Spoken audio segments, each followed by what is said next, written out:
அன்னைக்கு எழில் செழியன் ஃபேமிலி வீட்டுக்கு வந்த முதல் நாள் பாக்யா ஓடி ஓடி எல்லா வேலையும் செஞ்சு முடிச்சுட்டு நைட்டு 11 மணிக்கு மேலே கலப்பா அப்படியே அங்கே டைனிங் டேபிளில் உட்காந்து கணக்கு பார்க்குறாங்க ரெஸ்டாரண்ட்டோட வரவு செலவை. எழில் செழியன் ஃபேமிலியை இங்கே திரும்பவும் பாக்யா வீட்டுக்கு தான் வர வச்சதே ஒரு பெரிய சாதனை அப்படிங்கிற மாதிரி பில்டப்பில் சந்தோஷமாக ஒரு காஃபியை போட்டு பாக்யாவுக்கு எடுத்துகிட்டு போய் கொடுத்துட்டே பேச உட்கார்றாரு அங்கே டைனிங் டேபிள் சேரில் கோபி. உடனே அவரை பார்த்தாவே கடுப்பாகிற மாதிரி ஒரு மாதிரி முறைச்சு டயர்ட்ல இருக்கிற பாக்யா லேப்டாப்பை ஓபன் பண்ணி வச்சுட்டு அங்க ரெஸ்டாரண்ட் கணக்குகளை ஒவ்வொன்றா பார்த்துட்டே இருக்காங்க. பக்கத்துல கோபி உட்கார்றத கொஞ்சம் கூட கண்டுக்காம உடனே கோபி அந்த வெக்கமே இல்லாம சிரிச்சுக்கிட்டே பாக்யா கிட்ட சொல்றாரு, பாக்யா நீ இப்போ ரொம்ப சந்தோஷமாக இருக்கன்னு நினைக்கிற, உண்மைதானே அப்படின்னு கேட்குறாரு. சரி பாக்யா இந்த காஃபியை குடி அப்படின்னு எடுத்து கொடுக்குறாரு. உடனே பாக்யா சரியான கடுப்பில், நான் இப்போ உங்ககிட்ட கேட்டேனா, எனக்கு காஃபி வேணும்னு கேட்டேனா, சி உங்களுக்கு கொஞ்சம் கூட வெக்கமான சூடு சொரணை எதுவுமே கிடையாதா கோபி? நான் உங்களை எவ்வளவு அவமானப்படுத்துகிறேன், அப்படி இருந்தாலும் உங்களால் எப்படி இப்படி வழிய வந்து பேச தெரியுது? சே எனக்கே அசிங்கமாக இருக்குது உங்களை பார்க்குறதுக்கே. தயவு செஞ்சு எனக்கு ஒன்றே ஒன்று, நீங்கள் நல்லது பண்ணணும்னு நினச்சிங்கன்னா இப்போ இந்த இடத்த காலி பண்ணிட்டு போகிறீங்களா? எனக்கு நிறைய வேலை இருக்குது அப்படிங்கிற மாதிரி அப்படியே அங்கே தன்னோட தலையில இருந்து சொட்டுற வியர்வை தன்னோட ஒரு கையால் தொடச்சிக்கிட்டே அங்கே லேப்டாப்பில் வேலை செஞ்சுட்ருக்காங்க பாக்யா. இதை அப்படியே பார்த்துட்டு எவ்வளவு திட்டுனாலும் சூடு சொரணை இல்லாத கோபி, சரி பாக்யா நீ என் மேலே கோபப்படுறது நியாயம்தான், ஆனால் என் மனசுக்கு ரொம்ப திருப்தியாக இருக்குது. ஏன்னா நம்ம பசங்களை இங்கே அழைச்சிட்டு வந்தது கண்டிப்பாக உனக்கு சந்தோஷமாக தான் இருக்கும். எனக்கு எப்படியோ என்னால் முடிஞ்ச ஒரு ஹெல்ப்பு உனக்கு அந்த சந்தோஷத்தை தர முடிஞ்சது அப்படின்னு சொல்லிட்டு சொன்ன உடனே அப்படியே லேப்டாப்பை க்ளோஸ் பண்ணி வச்சுட்டு திரும்பி உட்காந்துடுறாங்க பாக்யா கோபி கிட்ட பேசுறதுக்காக. நான் கேட்டேனா என் பசங்க என் கூட தான் இருக்கணும்னு உங்ககிட்ட கேட்டேனா? எதுக்கு உங்களுக்கு தேவையில்லாத இந்த அதிக பிரசங்கித்தனமான வேலை? உங்கள் அம்மா மாதிரியே உங்களுக்கும் இந்த தேவையில்லாத அடுத்தவங்களோட வாழ்க்கையில் அடுத்தவங்களோட சந்தோஷத்தில் விளையாடி பார்க்கறது ஒரு சாதாரண விஷயம் கிடையாது உங்களுக்கும் உங்கள் அம்மாவுக்கும். இதெல்லாம் நினச்சா எனக்கு அப்படி ஒரு ஆத்திரமா வருது. அடுத்தவங்க மனசில் என்ன இருக்குன்னு உங்களால் எப்படி தெரியும், உங்களுக்கு எப்படி தெரியும் எடை போடுறதுக்கு அப்படின்னு திட்டுறாங்க கோபியை. உடனே கோபி சொல்கிறாரு, என்ன பாக்யா சொல்கிற, நம்ம பசங்க இங்கே உன் கூட இருக்கிறது உனக்கு சந்தோஷமே இல்லையா அப்படின்னு கேட்குறாரு. உடனே பாக்யா சொல்கிறாங்க, உங்ககிட்ட நான் சொன்னேனா என் பசங்க என் கூட இருந்தால் தான் நான் சந்தோஷமாக இருப்பேன்னு? ஏன் கோபி, ஏன் உங்கள் அம்மா மாதிரியே உங்களுக்கும் கொஞ்சம் கூட அறிவே கிடையாதா? நீங்கள் எப்படி இன்னும் அம்மா பிள்ளைன்னு சொல்லிட்டு அம்மாவோட முந்தானியை பிடிச்சிட்டே இங்கேயே உட்காந்துருக்கீங்களே? நான் எத்தனை தான் உங்களை கழுவி ஊற்றினாலும் உங்களுக்கு இங்கிருந்து காலி பண்ணிட்டு போகணுங்கிற எண்ணம் கொஞ்சம் கூட வரவே இல்லை. ஏன்னா உங்கள் அம்மா கொடுக்குற இடமும் அவங்க கொடுக்குற தாய் பாசமும் உங்களை அப்படியே மயக்கி இங்கே கட்டி போட்டு, காரணத்தை நான் சொல்ல மாட்டேன், ஏன்னா அது எல்லாம் காரணம் கிடையாது, உங்களோட சுயநலம். இப்போதைக்கு உங்களை ராதிகாவும் வேண்டான்னு சொல்லி டிவோர்ஸ் பண்ணிட்டு விட்டுட்டு போயிட்டாங்க. அதுக்கப்புறம் எங்கே போகிறதுன்னு வழி தெரியாமல் இப்போ என்னை பிடிச்சிட்டு உயிரை எடுத்துட்டு இருக்கீங்க. உங்கள் அம்மா அதை புரிஞ்சுக்காம உங்களை எனக்கு ரெண்டாவதாக மறுபடியும் கல்யாணம் பண்ணி வைக்கிறேன்னு வெக்கமே இல்லாமல் சொல்கிறாங்க. சி அவங்களுக்கே இது அசிங்கமாக இல்லை? அவங்க தான் சொன்னாலும் உங்களுக்கு கொஞ்சமாவது அறிவு வேண்டாம்? எத்தனை உங்களால் நான் கஷ்டப்படுறேங்கிறது இந்த 2 மாதமாக நீங்களும் பார்த்துட்டு தானே இருக்கீங்க. அப்போ ஒரு நல்ல மனுஷனாக இருந்து எனக்கு நல்லது பண்ணணும்னு நீங்கள் நினச்சிருந்தீங்கன்னா முதல்ல என்ன பண்ணியிருக்கணும் தெரியுமா? இந்த வீட்டை காலி பண்ணிவிட்டு இந்நேரம் எங்கேயோ போயிருக்கணும், என் கண்ணிலேயே படாத மாதிரி அப்படின்னு கோபத்தில் திட்டுறாங்க கோபியை பாக்யா. உடனே கோபி சொல்கிறாரு, சாரி பாக்யா நீ இவ்வளவு கடுப்பாக இருப்பேன்னு தெரியல, பசங்க வந்தால் சந்தோஷமாவேன்னு சொல்லி தான் நானும் அம்மாவும் அவங்கள இங்கே வர வச்சோம் பாக்யா. மற்றபடி எனக்கு எந்த ஆசையும் கிடையாது உன்னை கஷ்டப்படுத்தணும்னு. இப்போ தான் இன்றைக்கி தான் நான் காலையிலேருந்து பார்த்தேன், பசங்க இங்கே இருக்கிறதுனால உனக்கு ரொம்ப நிறைய வேலை அதிகமாகிடுச்சு கிச்சனில். அதுக்கப்புறம் அங்கே எங்கேன்னு உன்னால் நகர கூட முடியலை.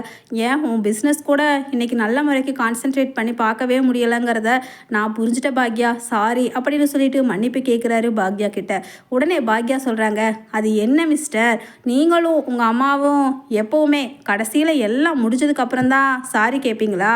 அதுக்கு முன்னாடி கொஞ்சம் கூட உங்களுக்கு ஒரு யோசனை, அடுத்தவங்களோட மனசில் என்ன இருக்குது அப்படிங்கிற ஒரு தெரிஞ்சுக்கிற புத்தி எதுவுமே கிடையாதா? இப்போ என்ன உங்களுக்கும் உங்கள் அம்மாவுக்கும் சந்தோஷமாக தானே இருக்கீங்க? பசங்க இங்கே வந்தங்காட்டி காலையிலேருந்து பார்த்தீங்கல்ல உங்கள் அம்மா எவ்வளவு படு குஷியில் இருக்காங்கன்னு. கூட மாட எனக்கு ஏதாவது ஒத்தாசையாவது செய்கிறாங்களா? சரி, அவங்க செய்யாட்டியும் அதை பற்றி நான் என்றைக்குமே தப்பாக எடுத்தது கிடையாது. ஏன்னா அவங்க வயசானவங்க, அவங்கனால முடிஞ்சால் செய்வாங்க, முடியலைன்னா அவங்கள தொந்தரவு பண்ணக்கூடாதுங்கிற நாகரிகம் எனக்கு தெரிஞ்சிருக்கு. ஆனால் உங்கள் அம்மா என்ன கேட்டாங்கன்னு பார்த்தீங்கல்ல அமிர்தா கிட்ட, அடுத்தது குழந்தை எப்போ பெற்றுக்க போகிறீங்கன்னு கேட்குறாங்க. இதெல்லாம் உங்கள் அம்மாவுக்கு தேவையான பேச்சா? இந்த வயசில் உங்கள் அம்மா இந்த பேச்சை பேசுகிறதுக்கு அசிங்கமாக இல்லை அவங்களுக்கு? என் பசங்க கிட்ட நானே எதையுமே கேட்க மாட்டேன். ஏன்னா அவங்க வளர்ந்த பசங்க, அவங்களுக்கு என்ன தேவையோ அதை வாங்கிக்க தெரியும், அவங்க வாழ்க்கையில் அதை அமைச்சுக்க தெரியும். எப்போ குழந்தை பெற்றுக்கணும்னு தோணுதோ அவங்க பெற்றுக்குவாங்க. ஏன் அவங்க ஒரே குழந்தை போதுன்னு கூட பிளான் பண்ணி இருக்கலாம். அதை பற்றி நான் கேட்கவே மாட்டேன். ஏன்னா அது அவங்களோட ப்ரைவேசி. இது கூட உங்கள் அம்மாவுக்கு தெரியாதா? என்ன இது அப்படின்னு சொல்லிட்டு கோவிச்சுக்கிறாங்க. கோபியும் பாக்யாவுக்கு ஐஸ் வைக்கிற மாதிரி, சரி பாக்யாவுக்கு நம்ம ஜால்ரா தட்டினா தானே இந்த வீட்டில் இருக்க முடியும் அப்படின்னு மனசுக்குள்ளே நினச்சிக்கிட்டே சொல்கிறாரு. ஆமாம் பாக்யா, நானும் கேட்டேன் அமிர்தா கிட்ட. அம்மா அப்படி வரம்பு மீறி பேசினது தப்பு தான், அது எனக்கே புரியுது அப்படின்னு சொன்ன உடனே பாக்யா சொல்கிறாங்க, உங்ககிட்ட யாரும் தப்பு ரைட்டு எதுன்னு கேட்கல. உங்கள் அம்மா வாயை மூடிக்கிட்டு இருக்கணும் பசங்க இங்கே இருக்கிற வரைக்கும். உங்கள் அம்மானால நான் எவ்வளவு வேணுனாலும் கஷ்டப்படுத்திக்குவேன், காயப்படுத்தினா நான் தாங்கிக்குவேன். ஆனால் என் பசங்களை, என் பொண்ணை உங்கள் அம்மா ஏதாவது வார்த்தையால் காயப்படுத்தினாங்க, அதுக்கப்புறம் நான் பொல்லாதவளாக ஆயிடுவேன் அப்படின்னு சொல்லிட்டு மிரட்டுறாங்க கோபியை. உடனே கோபியும் சரி பாக்யா, நான் காலையில் அம்மா கிட்ட இதை பற்றி பேசி பார்க்குறேன் அப்படின்னு சொன்ன உடனே பாக்யா சொல்கிறாங்க, கண்டிப்பாக நடக்காது. நீங்கள் என்னதான் பேசுனீங்கனாலும் உங்கள் அம்மாவுக்கு புரிய வைக்க முடியாது. ஏன்னா அவங்க பிடிச்ச முயலுக்கு 3 காலுன்னு அவங்க என்றைக்குமே அவங்க என்ன நினைக்கிறாங்களோ அதுதான் மற்றவங்க எல்லாரும் பண்ணணும் நடத்தணும்னு எதிர்பார்க்குறாங்க. அது அவங்க கிட்ட இருக்கிற மிகப்பெரிய தவறு. ஆனால் இந்த காலத்து பசங்க, என் பசங்க, அவங்க சொல்கிறதெல்லாம் கேட்டு நடக்கணும்னு அவங்களுக்கு என்ன தலையெழுத்தா? அப்படியெல்லாம் என் பசங்க இருக்க மாட்டாங்க. அதனால் இவங்க பாட்டுக்கு ஒதுங்கி பேசாமல் இருக்கிறது தான் இவங்களோட மரியாதையை காப்பாற்றிக்கிறதுக்கு அழகு. அப்புறம் கோபி, நீங்கள் எப்போ இங்கிருந்து கிளம்ப போகிறீங்க அப்படின்னு சொல்லிட்டு பாக்யா கேட்ட உடனே கோபி அதிர்ச்சி ஆகிடுறாரு. என்ன பாக்யா இப்படி கேட்டுட்டே, எனக்கு இன்னும் கொஞ்ச நாள் நான் இங்கே விருந்தாளியாக தான் உங்கள் வீட்டில் இருக்கேன். அதனால் கூடிய சீக்கிரமே கிளம்பிடுவேன். அது வரைக்கும் கொஞ்ச நாள் நான் இங்கிருந்துட்டு போயிருந்தேன் அப்படின்னு சொல்லிட்டு சொல்கிறாரு கோபி. உடனே பாக்யா சொல்கிறாங்க, இப்படியே தான் இருக்கீங்க. நான் ராதிகா மயூரின்னு எல்லாரும் இருக்கும் போது இருந்து சொல்லிட்டு இருக்கேன், சீக்கிரமாக இந்த வீட்டை விட்டு காலி பண்ணிட்டு போங்கன்னு. ஆனால் நீங்கள் நகர மாதிரியே தெரியல கோபி. அதனால் நான் ஒரு முடிவுக்கு வந்துட்டேன். நான் என் பசங்க அப்படின்னு நாங்கள் எல்லாருமே தனியாக எங்கேயாவது போயிடுறோம். நீங்களும் உங்கள் அம்மாவும் சந்தோஷமாக இருங்க அப்படின்னு சொல்லிட்டு சொல்கிறாங்க பாக்யா. உடனே கோபி சொல்கிறாரு, என்ன பாக்யா, என்ன இப்படியெல்லாம் ஒரு முடிவு எடுத்திருக்கேன் அப்படின்னு. உடனே பாக்யா சொல்கிறாங்க, அப்போ நான் அந்த முடிவுக்கு வரக்கூடாதுன்னா நீங்கள் தான் இந்த வீட்டை விட்டு காலி பண்ணிட்டு போயிருக்கணும் இந்நேரம். ஆனால் அதை பற்றின நினைப்பே உங்ககிட்ட இருக்கிற மாதிரியே தெரியலையே. தேவையில்லாமல் அதிக பிரசங்கித்தனமான வேலைங்களை நீங்களும் உங்கள் அம்மாவும் மற்றவங்களோட சந்தோஷம் அதுதான் அப்படின்னு நினச்சிட்டு நீங்கள் தேவையில்லாமல் பண்ணுறது, அதனால் எத்தனை பின்விளைவுகளை நான் சந்திச்சிட்ருக்கேன் தெரியுமா? நான் சந்தித்தாலும் பரவாயில்லை, என் பசங்களும் உங்களால் தொந்தரவை தான் அனுபவிச்சுட்ருக்காங்க. இப்போ என்ன எழிலும் செழியனும் இங்கே சந்தோஷமாக தான் வந்திருக்காங்கன்னு நினைக்கிறீங்களா?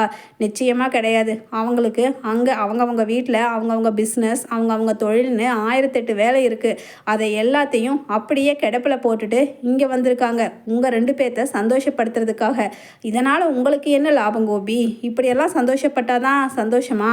எங்கே இருந்தாலும் நம்ம பசங்க அவங்க வேலைகளை பார்த்துட்டு நல்லா இருக்காங்க, அதுவே போதும் அப்படின்னு உங்கள் மனசில் ஒரு எண்ணம் கூட தோணாதா? சுயநலவாதிங்க நீங்களும் உங்கள் அம்மாவும், சீ அப்படின்னு சொல்லிட்டு திட்டுறாங்க பாக்யா.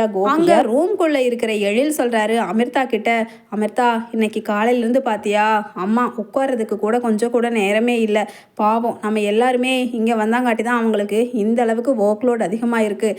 இல்லைன்னா அவங்க பாட்டிக்கும் இனியாவுக்கும் அப்பாவுக்கும் மட்டும் சமைச்சு வச்சுட்டு காலைல நேரமே ரெஸ்டாரண்ட் கிளம்பி போயிடுவாங்க.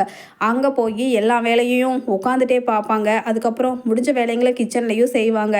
ஆனால் இப்போ இங்கே நாம் இன்னைக்கு இருக்குங்காட்டி அவங்களால ரெஸ்டாரண்ட்டுக்கும் போக முடியலை. அங்கே என்ன நடந்தாலும் அதை ஃபோன் கால் மூலமாக தான் பார்த்து பேசிகிட்டு இருக்காங்க. இதனால் அம்மாவுக்கு இன்றைக்கி ரொம்பவுமே ஸ்ட்ரெஸ் ஜாஸ்தி. அதை கவனிச்சியா அமிர்தா அப்படின்னு சொல்கிறாரு எழில்.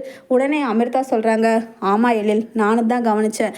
ஆன்ட்டிக்கு நாம் இங்கே வந்தது நிச்சயமாக ஒரு பாரமாக தான் இருக்கும். எப்போவுமே ஆன்ட்டி அதை வெளியில் சொல்ல மாட்டாங்க அவங்களோட கஷ்டத்தை.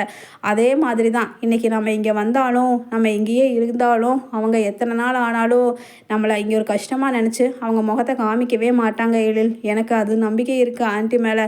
ஆனால் அவங்கள கஷ்டப்படுத்தி பார்க்குறது நமக்கு நல்லா இல்லை. அதனால் நம்ம நாளைக்கு கிளம்பி போயிடலாம், பாவம் ஆன்ட்டி அப்படின்னு சொல்லிட்டு சொல்கிறாங்க அமிர்தா. உடனே எழிலு சொல்கிறாங்க, எப்படி அமிர்தா நான் சொல்ல வந்ததை நீ அப்படியே சொல்லி முடிச்சுக்கிட்ட அப்படின்னு.